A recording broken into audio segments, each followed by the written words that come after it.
Sekali peristiwa Yesus meninggalkan daerah Tirus dan melalui Sidon pergi ke Danau Galilea, melintasi daerah Dekapolis. Di situ orang membawa kepadanya seorang yang tuli dan gagap dan memohon kepadanya supaya Yesus meletakkan tangannya atas orang itu. Sesudah Yesus memisahkan dia dari orang banyak, sehingga mereka sendirian, Yesus memasukkan jarinya ke telinga orang itu. Lalu ia meludah dan meraba lidah orang itu.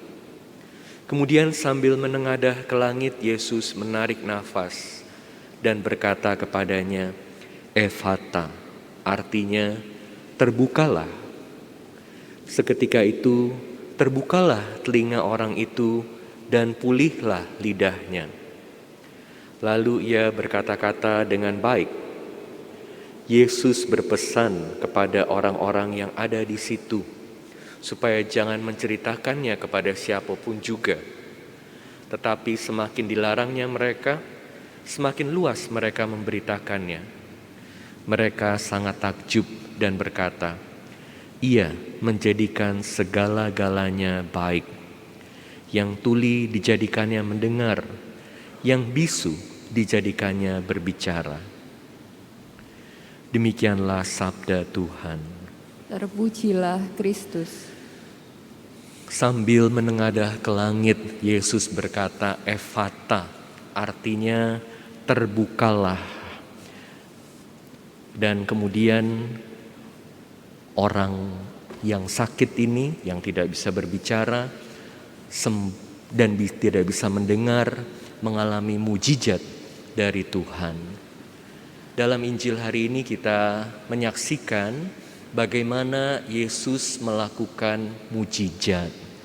Saya mau mengajak Anda untuk merenungkan tema mujizat ini. Mujizat dalam hidup kita, terutama saat kita mengalami berbagai kesulitan, dan bagaimana mujizat ini dilakukan oleh Allah untuk menunjukkan kuasa-Nya dan untuk menunjukkan kasih-Nya. Menjadi orang yang tuli dan gagap tentu sangat sulit karena dia terpisahkan dari komunitasnya. Ada banyak hal yang indah dalam hidup yang dia tidak bisa dengarkan dan tidak bisa berkomunikasi dengan orang lain. Uskup Fulton Sheen pernah mengatakan ada dua jenis keheningan. Silence of the womb and silence of the tomb. Keheningan ini bisa memberi hidup. The silence of the womb, keheningan rahim. Tapi keheningan juga bisa membawa kematian, ketakutan, kesendirian. Silence of the tomb, seperti kalau ke kuburan, di kuburan apalagi malam-malam, aduh hening sekali. Tapi ini keheningan yang mematikan, keheningan yang menakutkan. Tentu sebagai orang yang tuli dan gagap, orang yang sakit ini, yang cacat ini kehilangan banyak kesempatan yang indah dalam hidup untuk mendengarkan berbagai musik yang indah, percakapan yang indah, kata-kata yang indah, dan dia juga kehilangan kesempatan untuk bisa berkata-kata, berkomunikasi dengan baik. Dia terpisah dari masyarakat kebanyakan karena keterbatasannya untuk berkomunikasi. Tapi yang lebih sulit lagi adalah saat mengalami kekurangan seperti ini, di saat dia terpisahkan dari masyarakat, dari keluarganya, dia juga jadi mengalami kepahitan dalam hidup. Yang lebih susah bukan ketulian fisik, bukan kegagapan fisik. Tetapi yang lebih susah adalah ketertutupan hati. Saat kita menutup diri dari orang lain karena berbagai alasan, terutama karena kepahitan hidup. Ada banyak orang yang menutup hati saat mengalami kepahitan hidup, gak mau mendengarkan orang lain. Kenapa? Mungkin karena takut. Kalau semakin mendengarkan orang lain, semakin banyak kecewanya. Apalagi kalau dari masih kecil sudah mengalami banyak luka dalam hidup.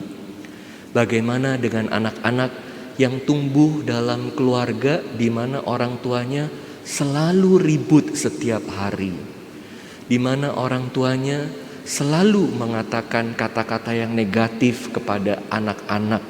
Karena tentu kalau tidak ada damai dalam keluarga, yang pertama-tama kena efeknya adalah anak-anaknya. Anak-anak seperti ini mengalami ketakutan.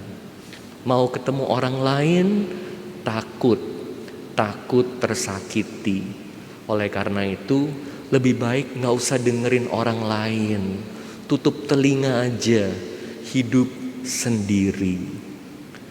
Dan bisa juga karena berbagai hal negatif yang dia dengar dalam hidupnya, dia juga bisa mengalami rasa minder, pandangan terhadap diri sendiri yang negatif. Walaupun orang lain itu banyak melihat yang baik dalam hidupnya, tapi dia gak bisa melihat itu. Ada banyak sekali orang-orang seperti ini. Dan seringkali sebagai romo, saat saya mendengarkan konsultasi, kok bisa ya ada gadis yang begitu cantik, begitu pinter, tapi begitu gak percaya diri, gak mau berhubungan dengan orang lain, gak bisa membuka diri, mendengarkan orang lain. Atau anak muda pria yang begitu hebat kelihatannya, banyak sekali hal luar biasa yang dia lakukan, tapi dia tidak pernah merasa cukup akan berbagai hal yang dia lakukan. Karena apa? Karena ternyata hatinya banyak mengalami luka, tertutup, dan seringkali juga tidak bisa berkomunikasi dengan orang lain.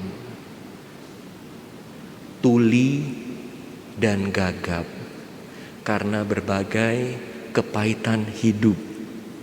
Dan yang lebih susah adalah ketertutupan hati terhadap orang lain. Dalam Injil hari ini kita melihat bagaimana Yesus menyembuhkan orang tuli dan orang gagap. Ada mujizat. Apakah mujizat ini adalah satu-satunya karya Tuhan? Apakah semua karya Tuhan itu diwujudkan dalam mujizat? Tentu tidak. Mujizat adalah hal-hal yang luar biasa yang terjadi dalam hidup. Mujizat adalah hal-hal yang luar biasa yang terjadi dalam hidup. Seringkali kita dengar perkataan, aku bisa bernafas, ini adalah mujizat. Aku bisa bekerja, berkarya, ini adalah mujizat. Boleh mengatakan seperti ini, tetapi lebih tepatnya mujizat itu kita arahkan, kita mengatakan sesuatu adalah mujizat saat hal yang luar biasa terjadi dalam hidup kita. Tapi bukan berarti bahwa saat kita bisa melakukan hal-hal yang kita bisa lakukan setiap hari, ini bukan karya Tuhan. Bukan. Semua hal yang kita bisa lakukan setiap hari, ini adalah karya Tuhan. Karena Tuhan menciptakan Anda dan saya bisa bernafas, bisa bekerja, bisa berpikir, bisa membantu orang lain. Kalau Anda dan saya bisa menjadi seperti hari ini, bisa hidup, ini adalah karya Tuhan yang sudah menanamkan berbagai kemampuan dalam hidup kita saat kita diciptakan. Saat Tuhan menciptakan kita, Dia sudah menunjukkan, menggunakan kuasanya. Sayangnya dalam hidup kita seringkali anggap enteng berbagai hal yang kita sudah terima dari Tuhan. Bisa bernafas, itu kan udah dikasih sama Tuhan. Bisa berpikir, itu kan udah dikasih sama Tuhan. Seolah-olah kita layak mendapatkan semua ini. Kita jadi kurang bersyukur. Nah, makanya ada saat-saat di mana saat kita mengalami kesulitan, butuh banget bantuan Tuhan, sakit. Nah, ada kesempatan untuk mujizat Tuhan terjadi. Supaya apa? Supaya sekali lagi Tuhan menunjukkan kuasanya. Supaya kita bisa melihat kuasa Tuhan. Makanya dalam Injil hari ini kita melihat Tuhan menunjukkan kuasanya. Orang tuli dan gagap gak bisa orang lain sembuhkan. Hanya Tuhan yang bisa sembuhkan. Dan Tuhan sembuhkan itu bukan sekedar untuk hebat-hebatan. Ada orang yang mau menunjukkan kuasanya supaya kelihatan hebat. Tapi Tuhan, Yesus menunjukkan kuasanya untuk apa? Karena Dia mau menunjukkan juga kasih-Nya kepada kita. Jadi tujuan mujizat dilakukan oleh Allah untuk menunjukkan kuasanya dan kasih-Nya. Kuasanya ditunjukkan karena Allah melakukan hal-hal yang alam biasa tidak bisa lakukan. Orang yang udah sakit kanker stadium akhir bisa sembuh gak? Dengan mujizat bisa sembuh. Berbagai sakit yang dunia kesehatan itu tidak bisa sembuhkan, Tuhan bisa sembuhkan. Yang buta seperti dikatakan dalam bacaan pertama bisa melihat. Yang tuli bisa mendengar. Yang bisu bisa berbicara. Kalau orang gagap kan harusnya belajar bicara kan, seperti bayi itu butuh tahunan untuk bisa berbicara dengan baik. Tapi dengan mujizat Yesus langsung gagap bisa berbicara dengan baik. Ini mujizat. Tapi sekali lagi mujizat ini ditunjukkan kepada kita untuk kita bisa melihat kasih Tuhan. Jadi kita semua harus percaya bahwa Tuhan bisa berkarya secara luar biasa dalam hidup kita dan menunjukkan mujizatnya. Jangan pernah putus asa. Supaya apa? Supaya kita bisa mengalami kasih Tuhan dan juga bisa membagikan kasih Tuhan ini buat orang lain. Jadi bisa berrelasi dengan Tuhan, berrelasi dengan sesama, berkomunikasi dengan Tuhan, berkomunikasi dengan sesama. Hidup bukan dalam kesendirian, keheningan yang mematikan, tapi hidup dengan sukacita dalam perayaan bersama komunitas, bersama keluarga, bersama orang lain. Kita bisa mengalami kasih dan membagikan kasih. Yang paling sedih dari orang tuli dan gagap adalah kesendirian, keterputusan dari orang lain. Tapi bersama Tuhan itu nggak perlu terjadi dalam hidup kita. Anda nggak perlu sendiri, nggak perlu takut akan keheningan yang mematikan. Karena Allah selalu mau memberikan hidup yang lebih baik buat kita. Sebagai kisah penutup, karena kemarin itu gereja memperingati Santa Mother Teresa dari Kalkuta. Makanya saya mau ambil sedikit kisah dari Mother Teresa waktu hidupnya. Jadi ternyata ada seorang yang bernama Lou Torok. Anda bisa cek nanti ya di internet, orang ini siapa, Lou Torok. Dia ini adalah seorang yang hidupnya dipenuhi dengan kepahitan. Dia habiskan banyak waktu dalam hidupnya di penjara. Dia yatim piatu, masih kecil dia mengalami pelecehan seksual lagi. Udah yatim piatu, mengalami pelecehan seksual lagi. Jadi hidupnya nggak bener, banyak melakukan kejahatan, keluar masuk penjara. Sampai satu hari dia udah merasa sangat frustrasi, gak ada harapan, gak tahu mesti buat apa lagi dalam hidup. Udah bosen hidup di penjara. Apa yang dia lakukan? Dia tulis surat sama Mother Teresa. Dalam kepahitannya, dalam frustrasinya, dalam depresinya, dia tulis surat ke Mother Teresa di Kalkuta. Dia ini orang Amerika ya, di penjaranya di Amerika. Dia tulis surat ke Mother Teresa di Kalkuta. Ya tulis aja. Dia nggak ngarepin bahwa Mother Teresa figur yang begitu hebat. Itu tahun 90-an, Mother Teresa udah terkenal sekali kan, tahun 90-an kan. Nah, karyanya udah begitu banyak menyentuh manusia. Pengikutnya udah banyak sekali, suster-suster ribuan. Jadi dia pikir, apa Mother Teresa yang begitu sibuk akan balas surat dia? Tapi dia tulis. Ternyata 4 minggu kemudian dia terima balasan dari Mother Teresa.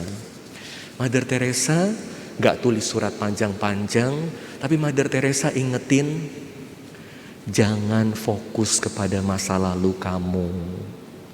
Jangan simpen dendam. Maafin orang-orang yang salah sama kamu. Lupain berbagai kepahitan masa lalu. Karena yang lebih penting adalah saat ini dan masa depan kamu. Ingat, Allah sangat mencintai kamu. Dan saya akan selalu menyertai kamu dengan doa. Setiap pagi kami di komunitas Mother Teresa tulis doa pagi. Kita doain orang-orang seperti kamu yang mengalami kepahitan dalam hidup, yang depresi, yang gak tahu mesti buat apa dalam hidup. Ingat, penyakit yang paling parah dalam zaman ini adalah kemiskinan jiwa. Tapi kita gak perlu terus hidup dalam kemiskinan jiwa. Karena Tuhan mencintai kita dan Tuhan mau supaya kita punya hidup yang baru dalam kasih Tuhan. Waduh, si Torok ini, Lou ini senang sekali waktu terima surat dari Mother Teresa. Dia jawab lagi. Berapa saat kemudian dia terima lagi jawaban dari Mother Teresa. Jadi dia menerima beberapa belas surat selama periode beberapa tahun. Dan Mother Teresa bilang, kamu boleh bagiin surat saya ini kepada teman-teman kamu di penjara. Kamu sudah mengalami kasih Allah, bagikan kasih Allah ini kepada teman-teman kamu. Dia bagiin. Jadi si Torok bilang, ada begitu banyak orang yang mengalami depresi di penjara. Tentu di penjara. Udah buat salah, punya pandangan negatif terhadap diri sendiri, terpisah dari keluarga dan orang-orang dicintai, tentu mereka sangat depresi dalam penjara. Jadi Torok bagiin suratnya, dan ternyata banyak sekali yang mengalami kasih Allah lewat surat itu, dan hidupnya diubah jadi punya semangat dan lebih baik. Kemudian si Torok ini bisa dapat kesempatan untuk keluar dari penjara. Dia mulai buat satu organisasi di mana orang-orang yang di penjara ini bisa tulis surat kepada orang-orang yang mau balas surat-surat orang-orang yang ada di penjara. Jadi begitu banyak orang ditolong karena mereka bisa membagikan kasih satu dengan yang lain. Dalam hidup ada banyak kepahitan, ada banyak frustrasi yang seringkali membuat kita jadi tuli dan bisu. Jangan biarkan kita dipenjara oleh berbagai kepahitan itu. Mohon berkat Tuhan yang selalu bisa mengatakan Efata, terbukalah, supaya hati kita terbuka dan hidup dalam kasih Allah. Amin.